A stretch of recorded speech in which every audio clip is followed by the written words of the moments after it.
All right, friends, let's wrap up this cabinet build tonight.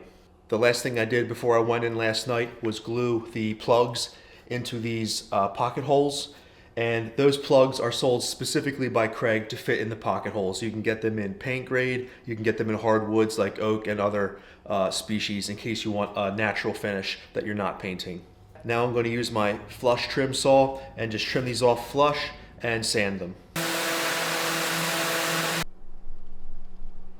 Now let's go ahead and get these hinges installed. Like I said from the beginning, we're using 1/2-inch overlay hinges. These have the soft close feature already built into them. And when you're buying these hinges in that same area at Lowe's, for instance, you can find a drill bit guide and a 35mm drill bit for the hinges. Let me show you what the setup is. Here's our drill guide. I like to put the center line of the drill guide in line with the top of the rail. So we'll stick it right on there like that. And there are 3 pilot holes you need to drill. 2 for the screws and 1 for the center of the 35mm hole that we're going to drill right here.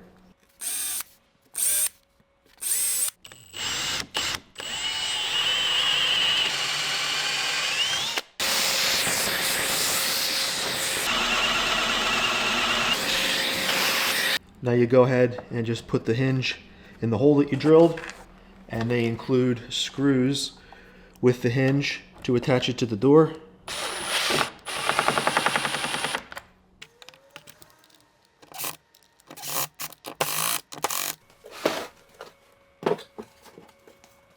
Now we can set this door in place right on the face frame of the cabinet, and we'll check it for the 1/2-inch overlay that we should have at the top and at the bottom. And then we'll just go ahead and mark the center of the hinge on the face frame.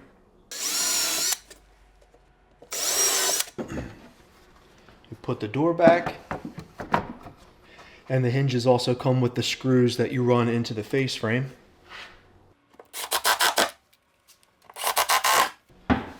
Let's see how we did.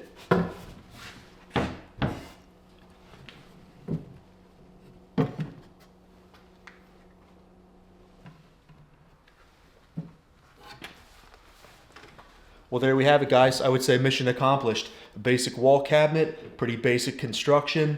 It wasn't anything crazy to it. I think a lot of people could tackle something like this in their home workshop and turn out a pretty decent product. So, of course, we're going to sand this up, fill some holes, get it painted, put a doorknob on there, put some rubber bumpers back in here so that it closes nice. But that's it, guys.